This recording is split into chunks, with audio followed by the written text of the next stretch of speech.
hey! I'm glad you're here. I've said it before, but growing up in a video store meant that I had free range to pull any title off the shelf and pop it into my top loader under a cloth-covered table. There, safe in my cinema cave, I would watch it all, from Rabid Grannies to Shape of Things to Come, from Spirits of the Air, Gremlins in the Clouds to Seeding of a Ghost. Always from a point of discovery and study, never in a critical sense. As I said before, I'm not a film critic or an expert. I am just very much so the product of an environment. If I sit through a film, I know there can and will be a gem moment in anything. Looking at you, Nightmare Sisters.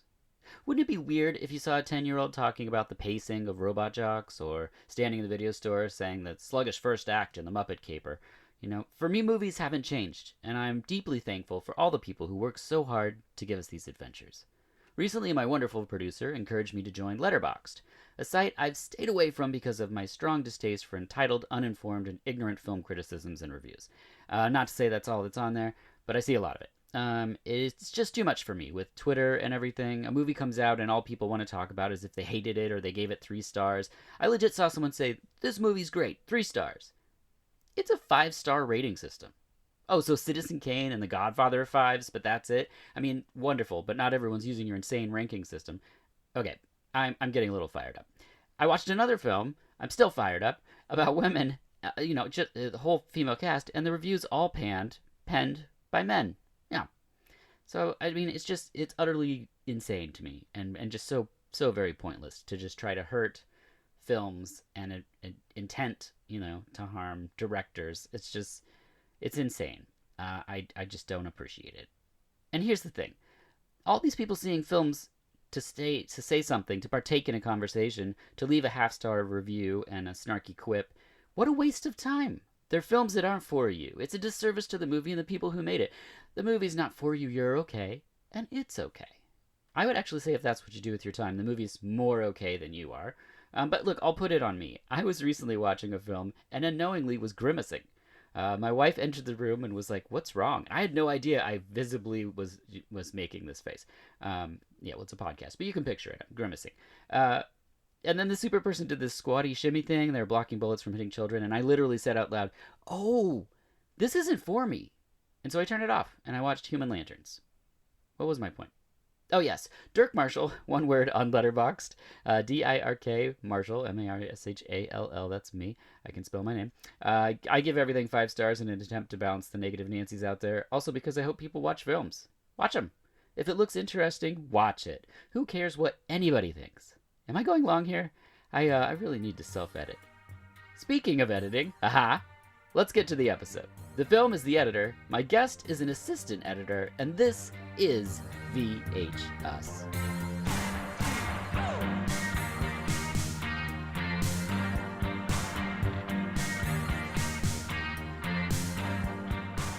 Hello, and welcome to VHUs, the podcast where each episode is about a film and the guest has the profession or experience portrayed in the film. As always, a kind reminder that you can find us on Instagram and Twitter at VHUS_podcast, and bonus episodes are on our Patreon at patreon.com/VHUS.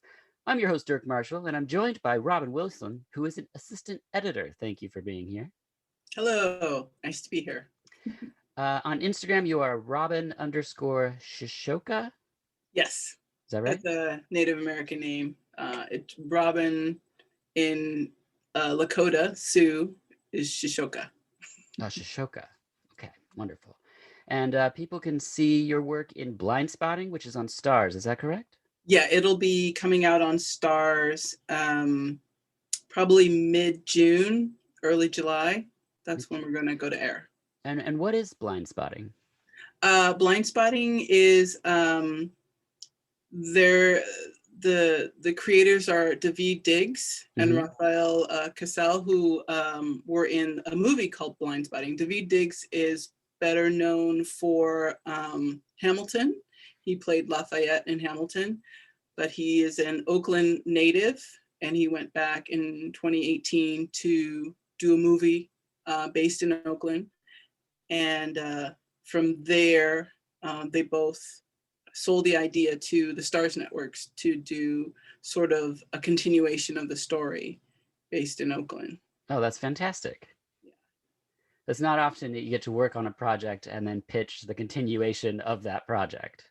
Exactly. Yeah. Oh, And I'm also doubly blessed because I'm also an Oakland native. So it's a fun show to work on because I can sort of see places that I haven't been. yeah. I live in Los Angeles now. Right. Yeah, we live in Portland, Oregon, and any show or film that takes place in or around Portland, Oregon, we watch it, even if it's like a genre or something that I wouldn't normally be interested in, just because it's fun to see how they sort of remix where you live, you know? Like you go across Exactly. a bridge and you're in a different part of the town and you're like, wait, what? Like, How did they get there? That's not yeah, right. Yes. Yeah. yeah, I love it. My brother-in-law worked in post for television before becoming a director, so I know a little bit about post, but it isn't widely spoken about outside of the people that are in the field. So I'm very excited to have you here to talk about it. So let's just jump in. And what is it that an editor does versus an assistant editor? Okay. So yeah, I will confess that before I went to school for editing, I didn't know what an editor did Yeah. either. Um, I sort of went as an undergrad for directing and writing, and one of my teachers actually said, "You'd probably be really good at editing," and I'm like, "What is that? I have no idea." Um, so what happens? Because like I'm sure most of your audience probably believes the camera is set up, the director says go, and suddenly all this magical stuff happens, and suddenly it's on a screen. Yeah, movies are just the director and actor. I'm pretty sure that's Right. how we talk about them. Exactly. So, but there are hundreds, nay, thousands of people who, if you stick around for the credits, those are people's children. Yes. Yeah, Netflix. Let's see the whole credit. Exactly, and they sort of took time out of their lives and out of their families' lives to make what you see up on the screen. Hmm. So, what happens in post production, which means after the production is over, what happens is the footage that comes from the camera, the cinematographers, that needs some processing before the editor gets it. Hmm. So necessarily I would be, it's as if you're taking the footage off your iPhone, off of your camera, on cards, and um, putting it in a way that the editing platform that you're going to utilize can read the footage. And so that's what an assistant does on big productions. We sort of set everything up, make sure the footage has gotten to us the correct way, Hmm.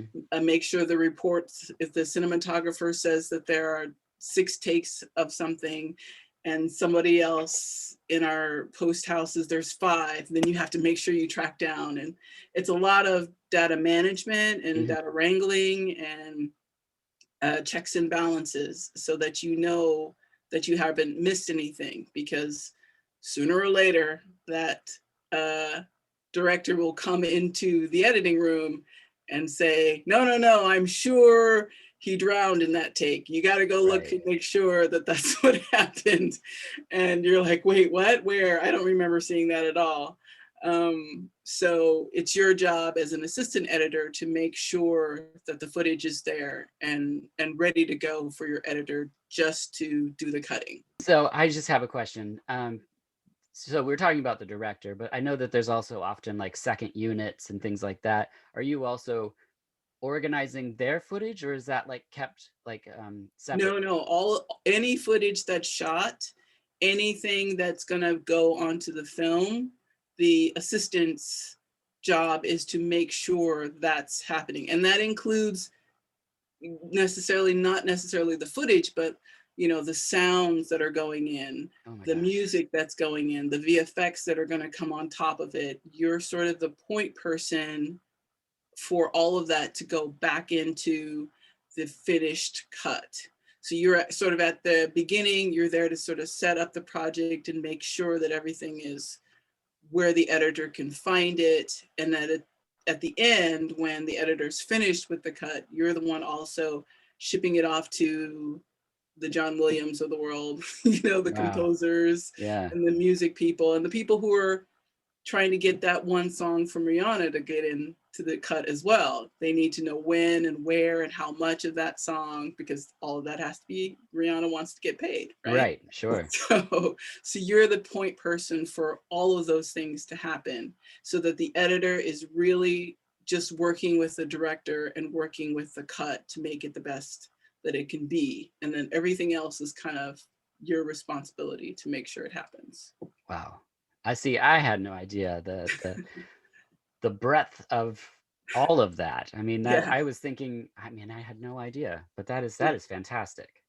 The film that brings us together today is The Editor from 2014. Was this a first time watch for you? Oh, yes, it was. Okay. Uh, People can rent this film at your local video stores like Movie Madness here in Portland, Oregon. You can buy the Blu-ray from Shout Factory or stream it on Netflix. The synopsis is: an editor is embroiled in a string of murders. It's pretty simple. The players, directors Adam Brooks and Matthew Kennedy. They're producers, actors, editors, cinematographers, along with Jonathan Steed and Nicole Katz. The film comes from Astron 6, which is a Canadian film group. They began just 5 friends: Matthew Kennedy, Connor Sweeney, Stephen Kostansky, Adam Brooks, and Jeremy Gillespie. And they made Manborg, which is really fun, The Void, Leprechaun Returns, and now Psycho Gorman is right out now for streaming platforms, and it is a real wild film. I loved it. I did want to take a moment up top just to say that this is a send-up, or a lampooning, if you will, of giallos. And if you don't know what a giallo is, it's an Italian word that roughly means crime novel that often has a mysterious killer, hyper-stylized lighting, a slasher, killer, cat and mouse situation, sexploitation elements. And the latter one is really what I wanted to mention up top, because they are addressing it in this movie. They are dressing it down, if you will. And if you go into this not knowing anything about what the subject matter is, you could see this as a very misogynistic film. But in fact, they are holding a mirror up to the ridiculous, ugly nature that can run rampant in certain genres of cinema. I am aware of the subject matter, and even I at certain moments was like, what are you doing? And then I was like, oh, that's right. These Italian films that they're referencing are very much in this way. And so they need to be sort of called out on the absurdity. It was like that was normal, you know. It's just shocking in a way. Yeah, as I said, I watched a fair amount of Italian cinema when I was growing up in my dad's video store, and I have since been revisiting them with my wife. And I'm really glad I did, because what Astron 6 does with this movie is very creative and impressive, considering it was written in 2 weeks. Right. That's amazing. That's really incredible.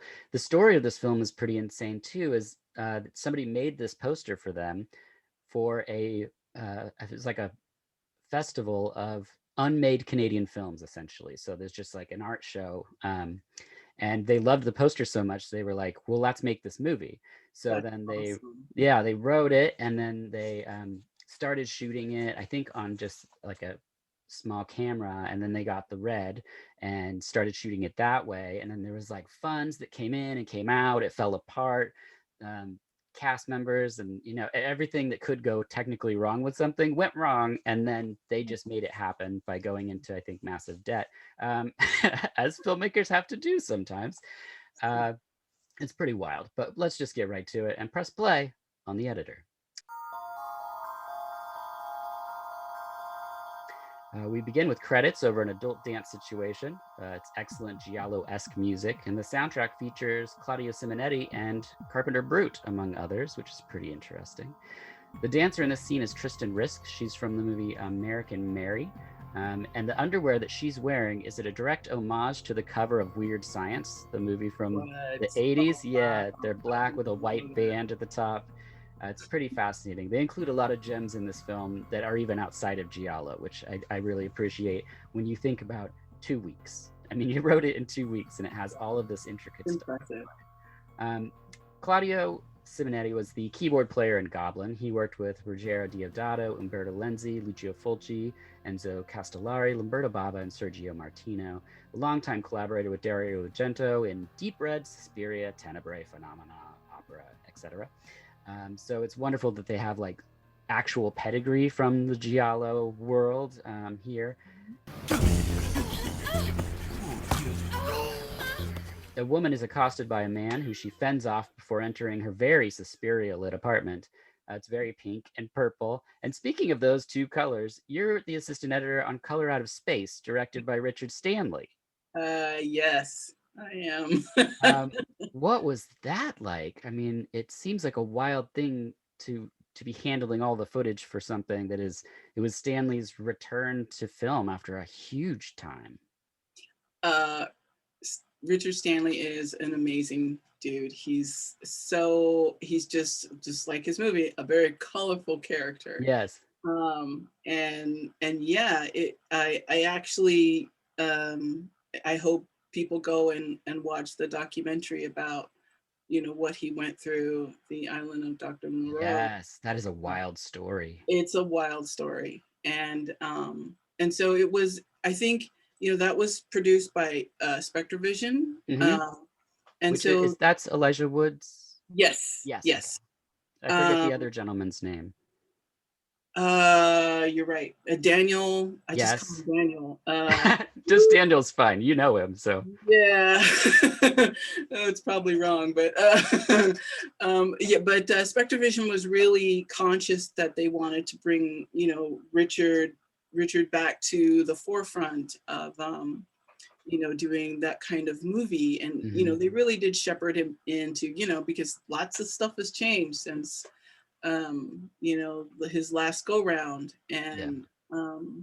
and so he was just it was just really awesome. And then of course, we have Nick Cage doing his thing, Mhm. is Jodie Whittaker doing her thing as the Yeah. mother, and our whole cast and crew, even the kid, they were great, and so yeah, it was a lot of fun working on that. That was the same. My The editor on that, Brett Bachman, I went to school with, and we've worked on Oh. a number of movies together. That brings me And, to a question. I'm sorry to interrupt, but one of the things people won't know about your profession is how you get work. Do editors have representatives? Is it who you know? How does that yeah, go? yeah, well, it's a lot when you first begin. Hmm. There are just no jobs. You take whatever anybody's willing to pay you to do. But if you've sort of gotten at least mildly good at what you're doing, the reputation sort of goes before you. But once you really sort of establish yourself, then yeah, you do get representation just like any Okay. other artist. So and the reason Brett and I both got Color Out of Space is because we had actually been working with Spectrovision and that team, for a couple of other movies. So yeah, Brett, I think Mandy was Spectrovision, Hmm. and that was one of Brett's really big thing. I didn't get to work on that. I was working on something else. Yeah. But yeah, so you just sort of start gravitating towards people that you work well with. You're going to get a quality product out of it, and it's one of the unsung things about this job is, you really are spending a whole bunch of time with these people. So you don't want to work with people Right. you don't like. Yes. So it's a hard job to do, and you really sort of want to keep your friends close because that makes things fun. So Well, and that's one of the patterns I think we've seen through past episodes is as you list off a director, a cinematographer, an editor, if you do all three in a row, you hear overlapping projects and you see that like very people are finding their people and they're cool. taking them on the ride for the next Yeah, one. And I yeah, love that. yeah. I mean, think about like Quentin Tarantino. He had Sally Menke for forever. Yeah. He wouldn't. I don't think he would have given up on her except that she passed away. You know what Yes. I mean? So you just keep the people that you can work well with, because it's a hard job for everybody involved. Making a movie is a miracle sometimes. Yes. Yes. And the one we're talking about was a miracle. Uh, I also know from just looking in briefly in research that editing, being an editor, is a widely like women are excelling in this field way more so than men, and throughout history even. Is assistant editing similar? Actually, quite often, yes. I mean, it seems like over time, just in this time span that I've sort of been in, I don't want to say I'm in the business because that sounds weird. Yeah. In working in TV and film, Yeah. I've seen way more females coming in, but I also was, when I was in school, I was also taught by several really awesome female editors as well. So it's kind of like, I think there was like a sort of a dip. There were women editors for a while, and then it's sort of like it became sort of a men's game. And then now it seems a little bit more like that's a resurgence again, where more females are going back into it. So, I just want to be a Margaret Sixels. Yeah. Assistant, that would be awesome. Oh my gosh. So, it's an interesting ebb and flow, but yes. In the film, the lady strolls around nude, but an unseen killer injects her in the neck, lays her on a bed, and puts a spider on her, and then smashes her face with an axe. And this is an homage to the film Black Belly of the Tarantula. And then we find out it's a movie, but unlike any other movie I've seen, it usually, when this happens, you're in a movie within a movie, it cuts to the director saying cut. But in this film, we cut to the editor, and the editor's saying, "Damn, another jump cut." Damn, another jump cut. This is editing joke, so I didn't know if this like struck a chord with you, or if you like are you able to watch movies and enjoy them, or are you constantly taken out by editing? Actually, that's sort of one of my criterias for good editing. And it's for any story. That's great. Yeah. If you notice the editing, it's not very good. Yeah. Unless it's like a deliberate thing. Yes. Like this is a specific, they're doing it on purpose, which is masterful. Yeah. But normally, if I see the edits you're doing, that's not good. That's not. Yes. Good. One of the things, and I grew up watching all genres cinema, but like horror movies, when they started doing the Marilyn Manson like slapped, like super fast cut, shaky head stuff, it just immediately takes me out of the films, and it just bums me out when I'm watching a movie that's like so competently made, and then there's that part, and I'm like, oh, why did you make me aware I'm watching a movie? Exactly. Yeah. If I see if I sort of see your hand in it, then it automatically pulls the audience member out, and then it's no longer a story that looks like it was just made in front of your eyes. Yes. Yeah, you lose that sense of danger too, because you're like all concerned and wrapped up in something, and all of a sudden you're popped out of it, and like, exactly. Oh, that's right. Exactly. Watching a movie. At this part of the film, you learn sort of that there's two types of blood in the film. There's the blood that's used in the movies within the movies, and that is way brighter, supposed to look super fake, as the giallo blood often did. And then they have regular blood that they made, which is to be more realistic in the regular film that you're watching. An incredible attention to detail, considering they wouldn't have to do that by any means. Yeah. And also, they had to make all the blood themselves because they had such a tight budget. So exactly. I think the PC one is at the bottom. Editor is with a student. That's Bella, played by Samantha Hill, who was on Broadway at the time of this filming, doing Les Mis. If you can believe that. Wow. Yeah. There it is. Thank you, Bella. Say, why don't you try cutting it in this time, huh? No, I can't. He refers to her as an assistant, and she puts the film in a thing. What's happening? What's this about? Is this how editing is done? So I have to confess, everything about the machinery that's going on in this, nothing familiar to me. Okay, great. When I was at school, there was one in the museum area. Okay. But normally, yeah. And they actually, what's hilarious is I think they call it the wrong name. Like if you're gonna see like the title, like the label, oh yeah, it's called a flatbed. That's how they used to do film, on a flatbed. And the name of that particular flatbed is called a Steenbeck. And I think in here they call it a Steenbeek. It's like B-E-E-K instead of B-E-C-K. And I'm like, wait, that's not how you spell that. And I had to look it up because OCD. It's gotta be something. There's gotta be a reason they switched it. Exactly. It's another editor. Something I missed. It's an inside editor joke for whoever had seen one of those old, I mean, I've seen a moviola style, which is more, anyway, it doesn't matter. It doesn't. But, I'm fairly confident it's a steam beck, not a steam beak. So it's like, and why do you keep showing that? Only because you want an editor to notice that it's wrong. Just to drive an editor crazy, I guess, like they're doing in the film. Yes. The editor seems sad as he walks through the set, and an actor just calls him editor, not even the editor. He doesn't know his name. Sorry, editor. I didn't know it was you. I thought you were Veronica. The editor just watches them like he's not even there. Like, I imagine he's editing a film. On his way home, he's being followed, and he arrives home, and his wife is quite mad at him. His wife, played by Paz de la Huerta. Can't hear you. I'm shaving my legs. I'm sorry, it's a little late. Who had just wrapped Boardwalk Empire. This was her job after that series. That's what I know her from. Yeah. Lights. Camera. Action.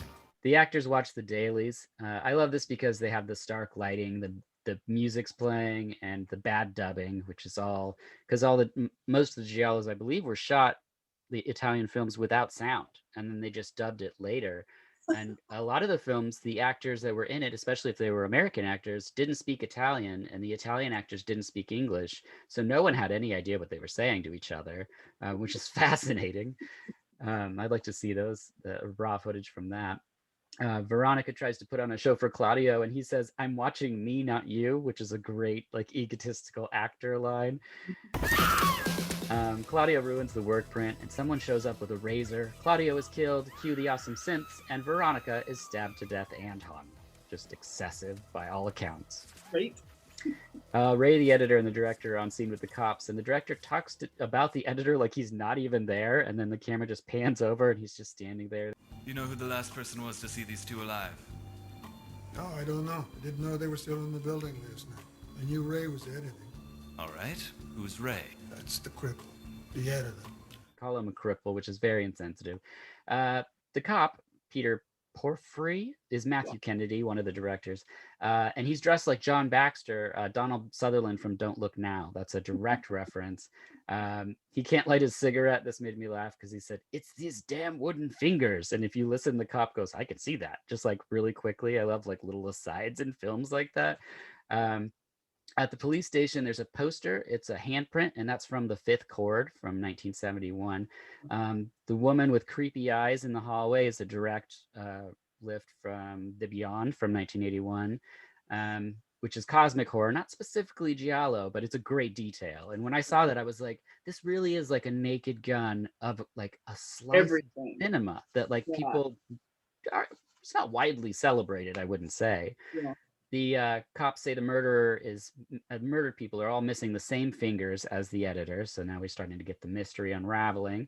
And then the next scene, the director said he's going to start shooting SOV, or shot on video, I think implying that the film editor wouldn't be needed anymore. So now he's like put out to pasture. He's being replaced. In your field, you work with just drives and raw footage, right? There's no film per se. Not necessarily raw footage, but definitely drives, or you might say, because there's usually an intermediary before we get the footage, because you really, one of the things that, especially over the past couple of years, once you start getting into being in the union, you really don't want your editor to touch your raw footage. That's really for the cinematographer and the director to work with. We sort of work with the offline footage until the cut is finished. And then you can sort of, and offline just means you're taking the footage and sort of crushing it down to a comparable size so that your editing tool that you're using can handle it. 4K video or whatever is really a lot to work with in an editing format. And so once you're finished with your whole timeline, you can sort of rematch it back to the original raw footage, and it'll be ready for the big screen. And when does like color correct happen? Color correct usually happens then, once you're finished with the cut. But before, when we were getting footage from set, just to sort of keep out like sort of the milky look of some of the cameras, there'll be an overall look that we might put on. Gotcha. Like we had a specific look with Josh's film Werewolves Within, because that has a specific look for, you know, the movie that we were making. Yeah. But then once you're finished, you take that look off, you take your timeline and you match back to the original footage, and then your color correct artist will come in and give it the finished polish. Okay. Yeah, I always wondered that, because I know in this film they had a real pain with all the color correct stuff because of when they shot things, sometimes so far in the future, sometimes behind, sometimes outside, where you just have the variance of light, which can just be Right. enough to be like, this doesn't look like anything Crazy. we've shot, you know? Yeah, yeah.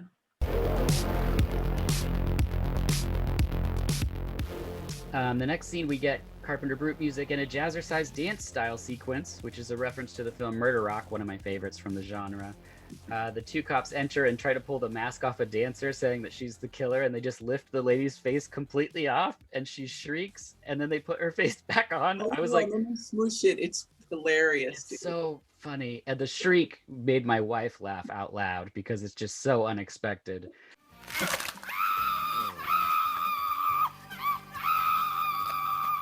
It's really so wonderful. Ray, the editor, goes to confession, and the father's played by Lawrence Harvey from Human Centipede 2. And he only wants to know what it's like on a film set. So my question for you is, when people hear what you do they expect you're going to have stories of like, well, Brad Pitt was in the editing bay with me? And Yes. Yeah. I have actually had it where I've had the person on set who takes the footage from set, and then sort of transfers it for me. That's called the DIT, the digital intermediary transfer. Gotcha. And he's the person who brings me the footage for the Avid. That's the system that I used for cutting. And so I've actually had it where the DIT delivers footage to me and says, "You won't believe who was on set today." And I'm like, "Wait, who?" He's like, "I'm not telling you. Go look at the footage." I'm like, "Oh my God, what?" You know. And then there's this big Hollywood actor. You're like, "Wait, when did this happen? How did this what?" So there have been times where, you know, you don't know what you're going to get until you've got it into the Avid. So wow, it's kind of amazing. That is crazy. The new lead in the film is played by MMA fighter Lance Cartwright. He goes to take a shower, but not before another actor says, "That is an excellent penis you have there." That's an excellent penis you have. This is turning out to be a great night after all.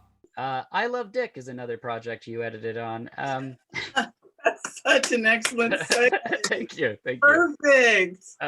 What is it like to work on a job like this, where you're doing, I believe, 4 episodes, as opposed to a project where you're on it from start to finish? Does it feel any different in your step of the...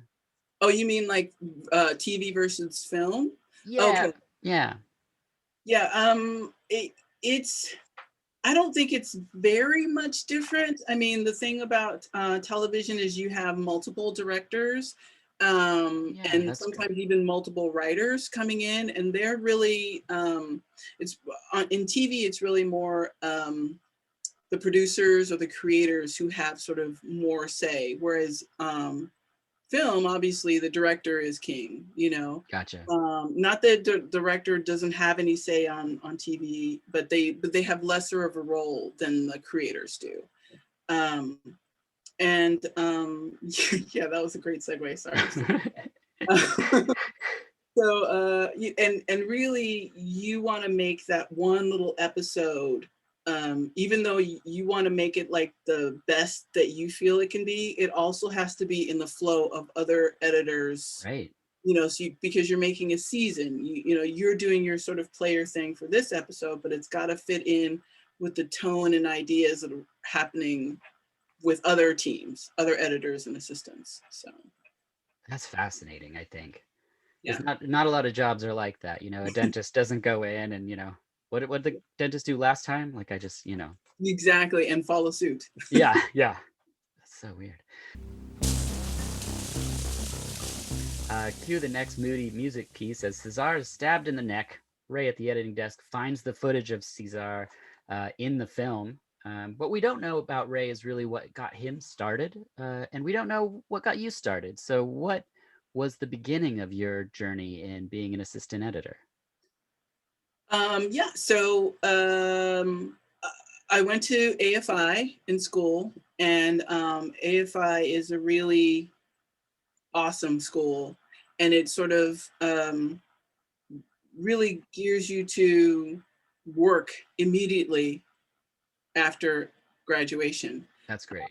All of our teachers work in the business, and if you were at all any kind of student, you're going to get a job from one of them, or you're going to get a job from one of your friends, or from somebody a couple of years ahead of you, because they sort of know how you've been trained.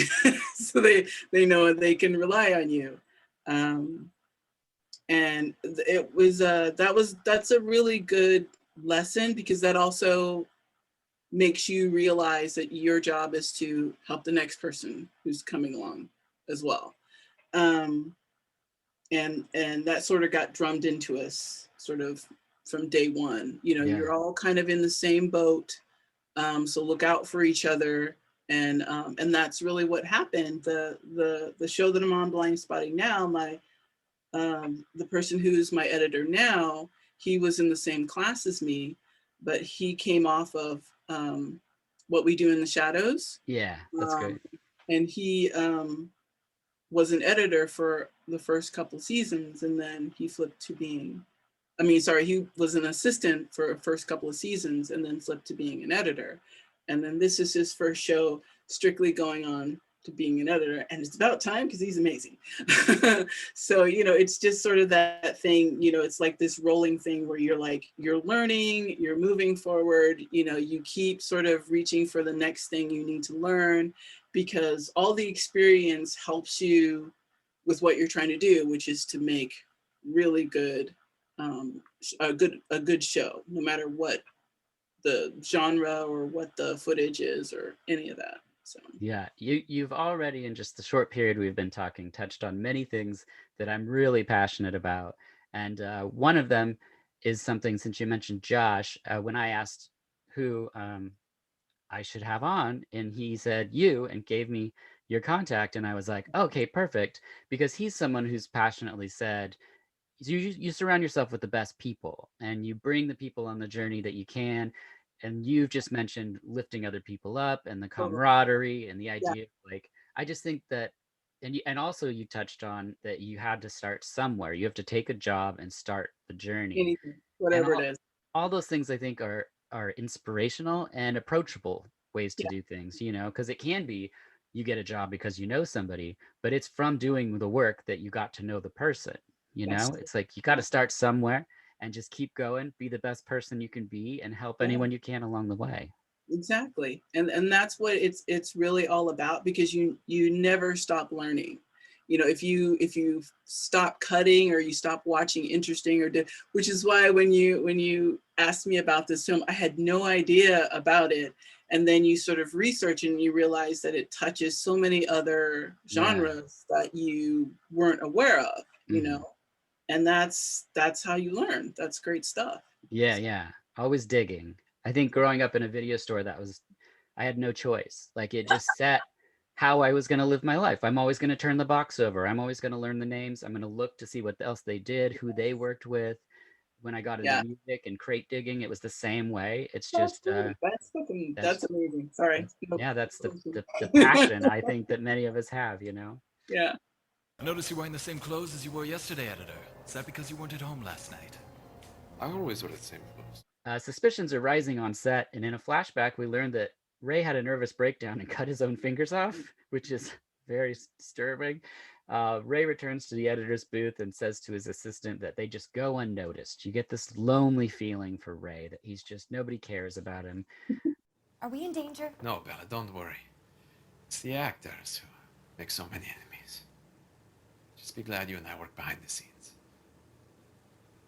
We go unnoticed, huh? It feels like the true focus is always on actors in films, but without lights, sound editing, makeup, wardrobe, you know, all of these things that we've touched on earlier, you wouldn't have, the actor would look terrible and they would sound terrible. It just wouldn't be good at all. So it's just important once again to mention that hundreds of thousands of people work on these films, and it always shocks me how quickly people dismiss things, when it's just like, it's just not your personal taste. But I don't know why you have to go on a public forum and give it 1 out of 4 stars. Like, you're trying to hurt the people that made the thing now. It just doesn't seem helpful, No, just shift your focus to something else, I think. totally. Yeah. We get a weird flashback of the cop and a lady having an abusive relationship in the woods. This is a spoof of The Strange Vice of Mrs. Worth from 1971. It happens 2 times in this movie. And the first time you see it, you're just like, what is this now? Like, they just keep going weirder and weirder, but it's, again, rooted in an actual giallo. It's wild. Drop something. I swear. I'd lose my head if it wasn't screwed on. Especially with the killer on the loose. You don't want to leave things like this lying around. Blonde Ben is the new star. He drops his razor outside the building. So we're like, oh, maybe Ben is the killer now. Of course, Ray gives it back to him, or the cop gives it back to him. That's what happens. Yeah. Back in the booth, Bella and Ray almost kiss, but he says no. Ray and his wife go to a restaurant and argue, but not before the cop enters and slaps her repeatedly. That was the most ridiculous thing. But I can't take it anymore. You need to keep your woman in line. I did it for you this time because I feel sorry for you. Next time, you might not be so lucky. I might slap you in the face. A man slapping a man. Imagine that. That night, Ray sees creepy eyes in the dark, but then turns the light on and nobody is there. I know I've seen that in a film, but I'm not sure which giallo exactly. I feel like it was something like, I want to say, I don't know, maybe like Dress to Kill. I feel like it was one of. Oh, yeah, it might be. Yeah. That's so true. Maybe Scanners. I don't know. Oh, yeah. Well, there is some David Cronenberg in this film.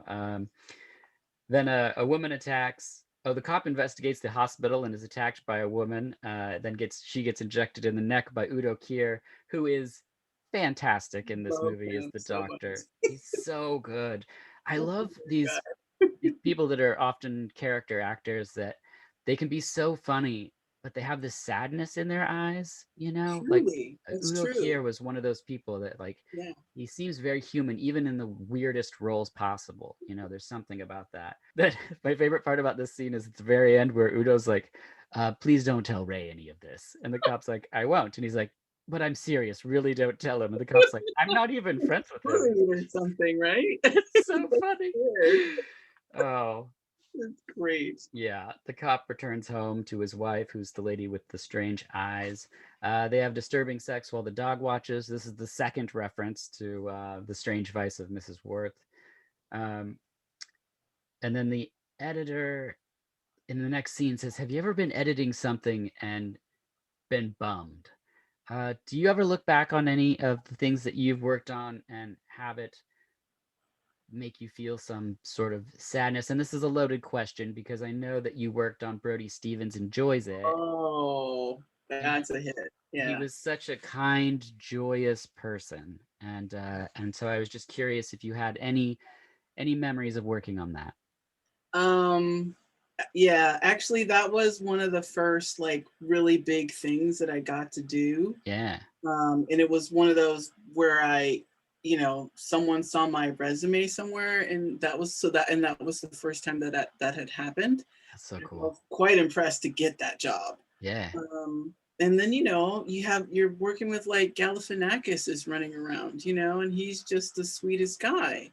And yeah, Brody was, Brody had issues, but Brody was always the most sweet dude, you know what I mean? Yeah. And he was just, just wild. You just didn't know what you were going to get from him. Mm-hmm. But I knew whenever I was around, he was just amazing and a really kind dude. And so you just felt for what he was going for. It was just really hard to watch a lot of the footage sometimes.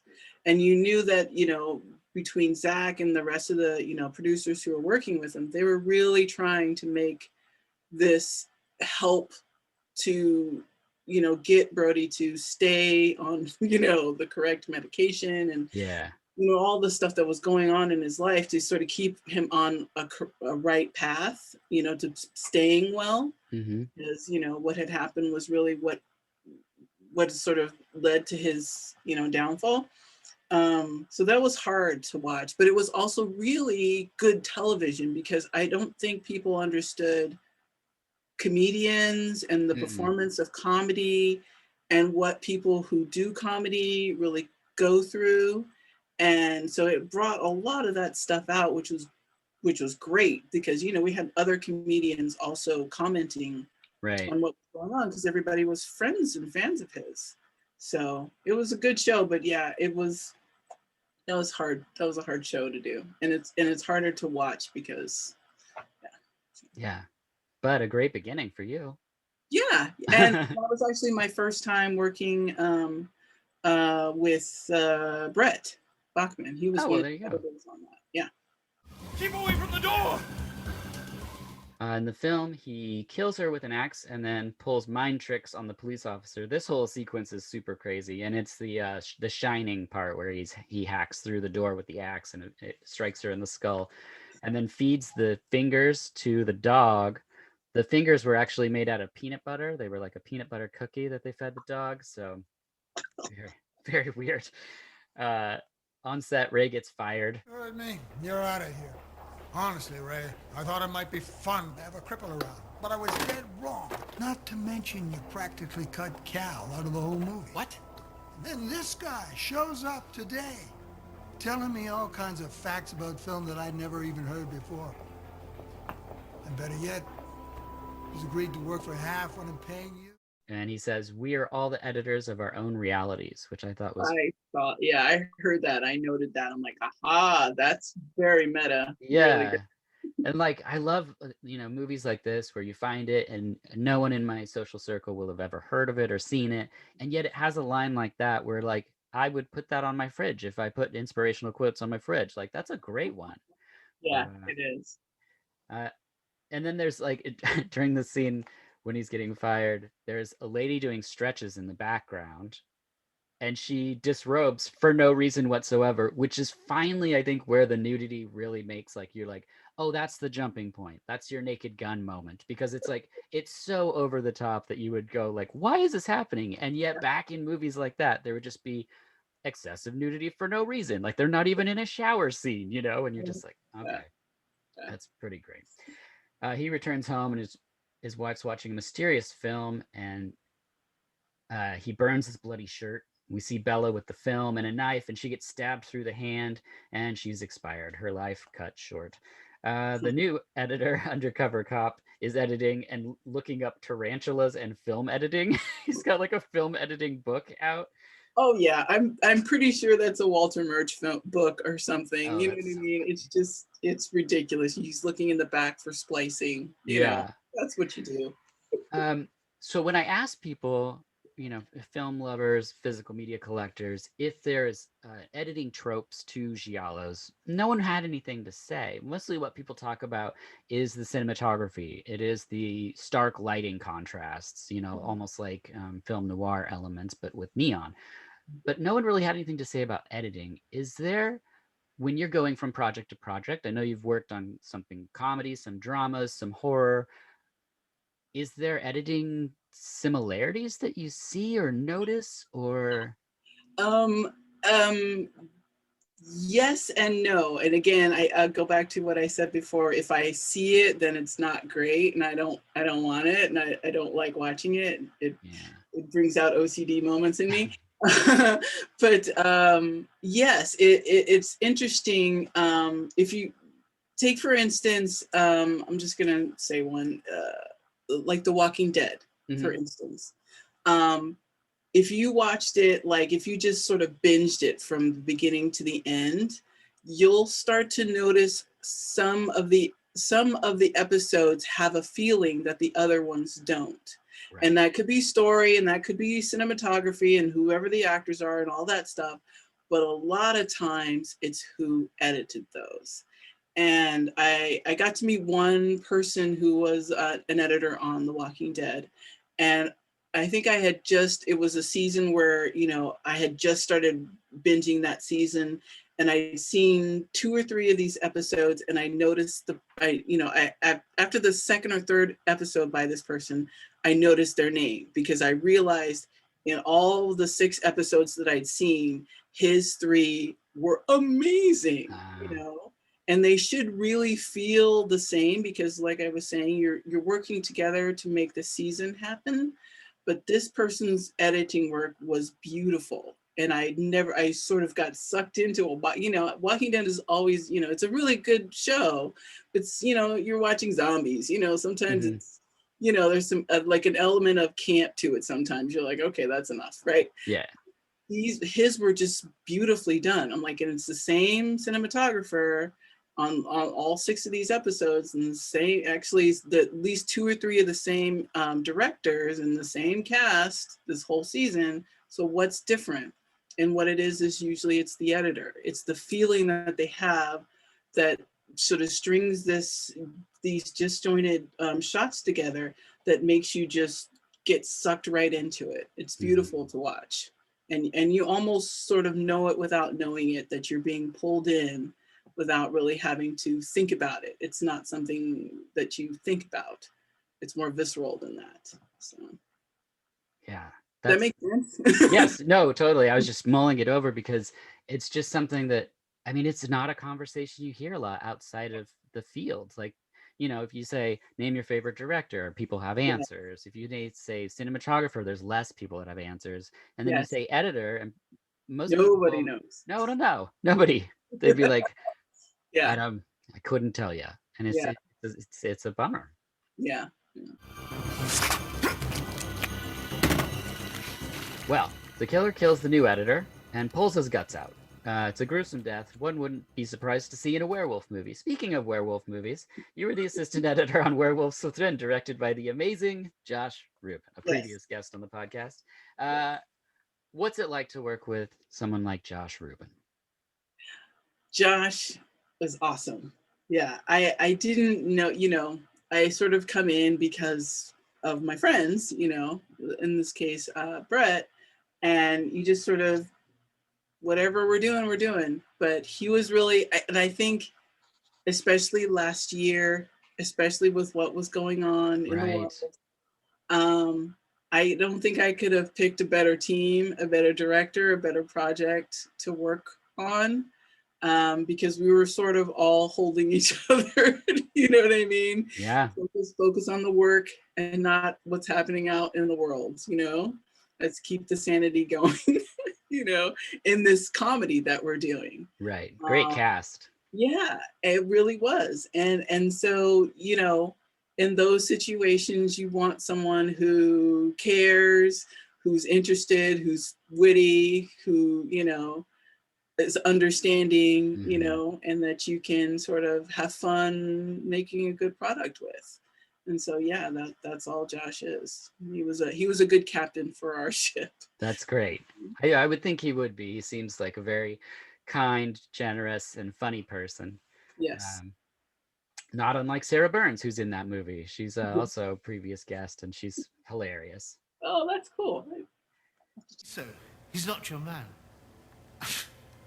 I know editors have their negative side, so I understand your suspicion. Don't talk to me. I can arrest you for that. The cop goes to see the father, who says, I know editors have their negative side. Yeah, I heard that. I was like, oh, okay, all right, here we go. And then he says, in Roman times, editors were gateways to the netherworld. I was like, wait, what is this situation? And then he calls the cop a young Donald Sutherland, just straight out, just says it. Awesome. That's so funny. Then Ray is nearly run down by a car. This is another allusion to a film, but I forget which one. But the new actor stands over him with a chainsaw, and this was a real chainsaw. There's a lot of things in this movie that were really, really dangerous. But, that's what happens. He's threatening because the editors cut him out of the film. And the editor says, I cut you because you blink every time you act, and it's terrible. And then we see the actor watching the footage, and it is so bad. Like, it's It's so genius. Hilarious. Yeah. Oh my gosh. I The didn't know cop. that chainsaw was real. You're kidding me? Really? No, live chainsaws. And Oh there's a my part where a knife is going towards a woman's really close eyeball. to her eye. She's doing that, but it's a real knife. They had three, I think it's Wow. three prop knives, but Paz de la Huerta broke two of them. So the third one they'd just be super careful with. Uh, Also, all of the fire, 99% of the fire is all real. Somewhere I have That the is so dangerous. yeah, I don't have her name here, but I'll put it in the intro. She was their stunt person, and they called her for everything they needed, including the burn that happens at the end of the film. She's literally really set on fire. It's That's insane. It's insane. totally crazy. Yeah, she does a lot of the body double stuff. I mean, anytime they needed her, I can't believe I don't have her name here, but I will put it in the beginning. About why I brought you here. Yes, he said that you had some evidence on the editor. It's not evidence exactly. But I threatened him for cutting me out of the movie. He cut you out of the picture? Can you believe it? He's clearly a madman. Yes, a madman. So the cop and the actor and his girlfriend have a drink, and it's so weird, this whole conversation that happens. So Ray returns home and he's abducted. It's the actor who forces himself on Ray's wife. And this is unfortunate because at this film, this scene, I felt so gross, which is not uncommon in some giallo films. They are so kind of grimy and seedy. They can be quite sexploitive. And so the scene, I was like, I wish it hadn't happened. I'm not a fan of rape being used in movies at all, even though they're doing this funny thing with it. It's just not a funny subject to me. But on further research, this is from the movie Hitchhike from 1977, where Franco Nero is tied up and forced to watch his wife have sex at one point. So this is their riff on that. But I didn't know that watching it, and I just felt like I had cooties. Speaking of cooties, that's another project that you worked on. Yes, yes. That was my first Spectrovision movie that I worked on. Yeah, that was fun. We had a good time working on that. And I think I wasn't the AE on it for the whole time, that they had gone to festival, and the studio, I think it's Lionsgate, wanted to do a different ending for it. So I came in sort of, to help sort of massage the ending with the editor at the time. And yeah, that was fun. That was the first sort of big Hollywood movie kind of thing. Get to see like footage with Elijah in it, which was great. Yeah. And that was, Robyn Wlison. There's a big cast. That's true. So yeah. And it was, again, hilarious. Yes. Kid zombies. Come on. Yeah, it's very funny.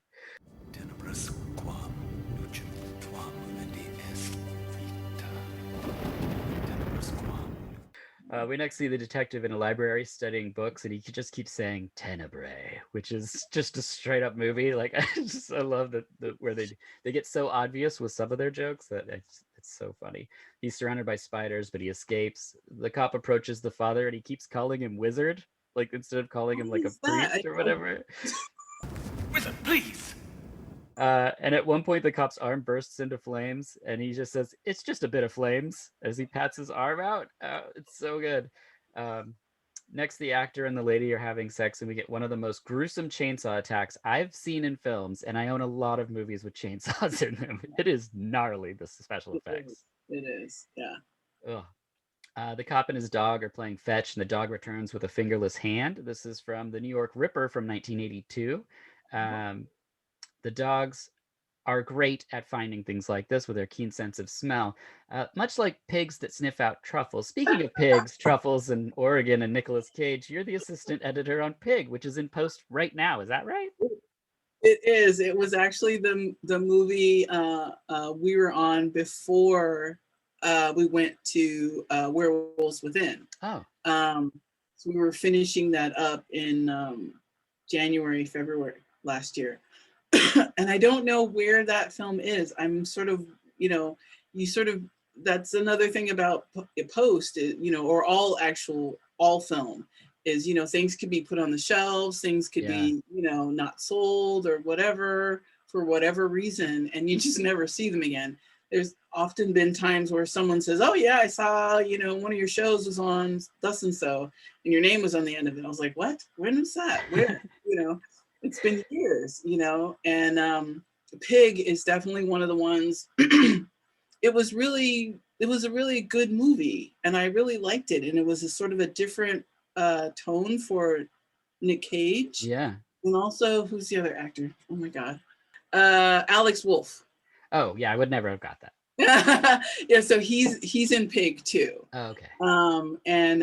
It's just I think people are going to see a sort of a different look for Nicolas Cage that we haven't seen in a while. Yeah, it's about a pig truffle hunting in Oregon. Right, and it's not the usual sort of Nick Cage thing. The Wally Wonderland type of thing. Exactly. It's not quite so wild, but it was actually a sweet movie. I like it. So. Yeah, I'm excited to see it. I hope it comes out of post sometime. I know, soon. The cop heads to Ray's and finds a film can full of fingers. And then there's some weird multi-dimensional stuff going on throughout this film that you got to mention. We also get the Videodrome things with the TV and the breathing video cassettes. The film brings a lot of things in for fun. There's a Carpenter Brute car chase scene that ends with Ray driving off the cliff, and then the cop saying, "Oh no you don't," and he drives off the cliff.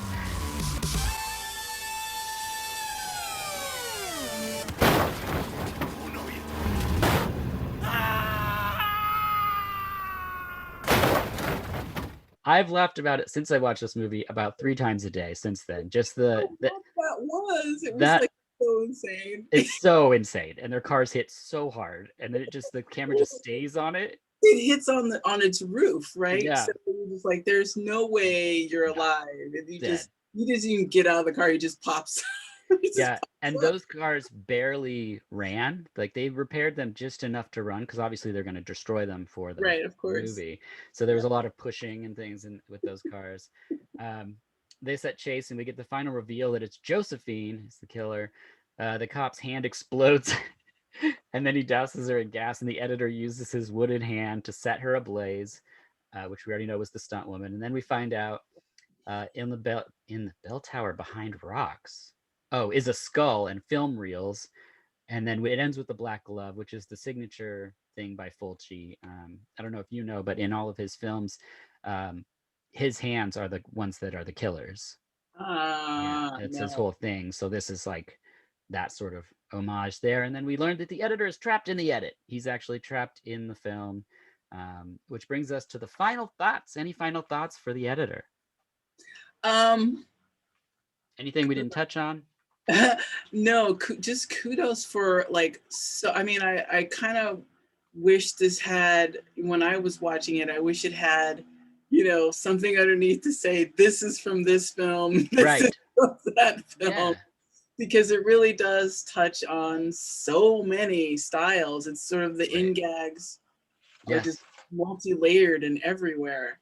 Well, that's the thing that I love about sort of talking about a film like this is you could show this to someone and they could be like, I don't like this movie. But after having the conversation that we've had, you're going to value that thing, even if it's not for you, because you see the level of care that people put into it, people like yourself that are creating and crafting these things and playing a role and bringing it to light. And no matter what the movie is, the old saying is that the movie's got someone's favorite movie. Totally. Like any movie, so it doesn't matter if it's 1 star or 50% on Rotten Tomatoes, because for somebody, this could be the movie that they're going to watch on the day where they're so sad, and it's going to bring them joy. And who could put a value on that? Like, that's so the truth, right? So, I think that's great. Yeah. Which brings us to the ending. This is all about you. Are there any misconceptions about being an assistant editor? I think misconceptions about assistants are that we don't really do probably any editing, which is not true. Mm-hmm. That's really the ultimate goal, is to sit in the big chair and edit. But you sort of have to learn your craft firsthand. I think maybe I mean, but that's not saying that, because some people actually, this is where they want to be. Absolutely, sure. So, and that's as valid as anything else, because it's a job in itself, and anybody who can do it well, you know, the first assistant on any big movie that you've ever seen, that's a job. Mhm. That's an insane amount of work. But yeah, for me, you know, I want to get in the big chair. So, but yeah, I think the biggest thing is sort of that you, or you know, the other misconception is that that's all you're really doing, is doing like the editing work that the editor can't do. Yeah. And that's definitely not true. You know, we have so many other things that we have to sort of keep an eye on, for the editor to make sure that they can do their job. It's assistant editor sort of sounds to me like a photo tech in a way, like where you're assisting the photographer, you know, in that job, but you're also managing all the data, all the discs or whatever. You're uploading all the photos, and then you'll also sometimes be doing like something like color corrector or adjusting some sort of ratios and things. I mean, you're in there with your hands on the product shaping. Yeah, I mean, you're doing like the temp VFX, or you're trying to pull some music that you feel like will work for this scene, or what, you know, sometimes even you're doing like temp ADR because the actress who was working on it is not available yet. So you're going to be the one saying, watch that cab, or whatever it is. Temping that in, because you need something so that when it's screened for producers or whomever, they can sort of get what the director or the producers are going for. So, right. Yeah. What is your favorite thing about being an assistant editor? My favorite thing about being the assistant is I think getting to see the footage first. You know, That's you're the awesome. first person from set who's really, and I mean, yeah, the people on set are seeing it and stuff, but you're the first person who sees it in the frame, right? Mm-hmm. It's, you know, because the director, they have an idea of what they thought they wanted, and so does the cinematographer. You know, the editor hasn't seen it yet. Your first eyes on. That's so cool. You get to tell people, no, they didn't get it. They need to go back. They need to go back. There is a cat in the background, you know, something. Right. Do you also catch continuity? All the time. That's another part of my thing is I've seen these 4 days footage, and you're on day 5 and you still haven't gotten the train to go in the background. It didn't work, or it was too loud and you couldn't hear the actor. You're gonna call set. You're gonna have to figure out what you're gonna do. Yeah. The Starbucks cup in Game of Thrones, that kind of thing. Starbucks cup. Yeah. You should be the first person seeing that. Wow. I think we need VFX to paint that out. Right. What's a good day like for an assistant editor? A good day, depending if we're still in production. So once we're finished with production, then you can actually go off and do like actual editing stuff. Maybe if you're not too busy with other things. But a good day is when your footage has come in correctly, your sound has come in correctly, all your reports are laid out and everybody's happy with it, and you get all your dailies done. And then for me, it's to go off and start doing the rough assemblies so that your editor can just see what he has at his disposal. That's a good day, you know, and you know what you have, and everybody's been sort of accounted for. And then, yeah. And what is a bad day like? Exactly the opposite.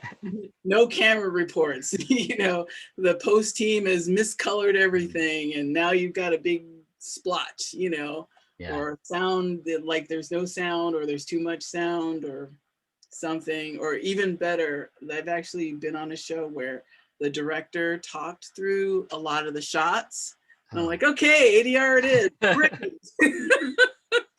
Talk about post dubbing. This is how this is gonna roll. Oh man. So yeah. What would you say to people interested in your profession? I would say, well, you know, I really did go sort of the school route, but I don't think you have to do that. I know that there's just a lot of interest in, I mean, even even watching some of the TikTok videos, the kids are doing some great work, right? Yeah. And it's all about your sort of creativity. But there's plenty of places that you can go to, start getting that one job and seriously be willing to do whatever it is. I know for a fact right now, we have kids coming in, and I mean high school kids coming in to do like what's called a post PA, which is really the step below what an assistant editor does.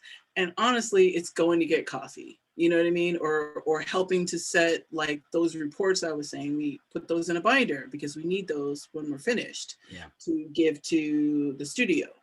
So it's just putting a ring binder together of all the reports.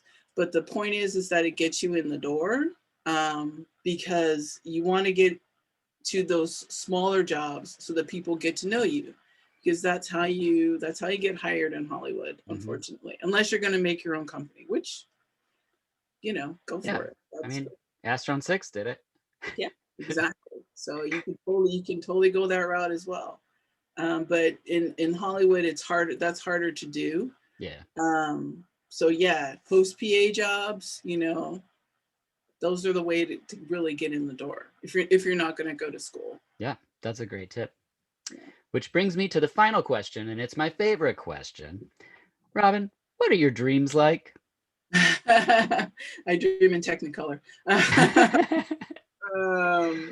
Yeah, I have actually really dreamed about my timeline a couple of times, which was kind of scary. Oh no, the sound is out of sync. Sounds out of sync in a dream would be the weirdest thing. I'd be so disturbed.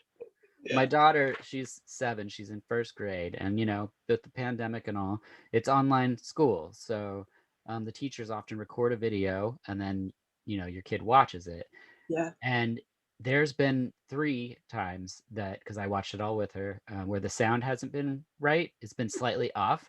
And she was like, it was the funniest thing ever. And then it became disturbing. And then she was worried. And I was like, no, like everything's fine. It's just like all 3 lessons I had to like watch and then be like, what are they trying to teach? Because she could not. There was no getting past that, like American films often, they're just like, this is fake. And you're like, no, it's just, okay. But oh my gosh, it was fascinating to watch her just get worried. It like, sort of breaks your reality a little bit that's happening. You're like, I'm looking at your mouth and it's not what it's very interesting. Very weird. So do you have a lot of work dreams, or do you feel I don't unless it's there's like a real issue. But honestly, you learn after a couple of years, you learn how to just tune all that stuff out. You have to, because you have to get the job done. But I feel like most of my dreams are centered around some form of production. There's if you really want to get under an editor's skin, just somebody in production will say, we'll fix it in post. No, fix it in production. Fix it when you're on set. And so I feel like some of my dreams are more about me going to set and making sure everything is perfect. Yeah. Oh, I could see that. Fix it in post. Well, Robyn, thank you so much for watching The Editor. Thank you for your time, and thank you for sharing your story on here with us. Thank you. This was fun. And thank you for listening to VHS. I'm Dirk Marshall, and keep watching the skies. That's not a saying I have. I don't know why I would use that as sign off, but take care. We'll fix it in post. Totally. Thank you.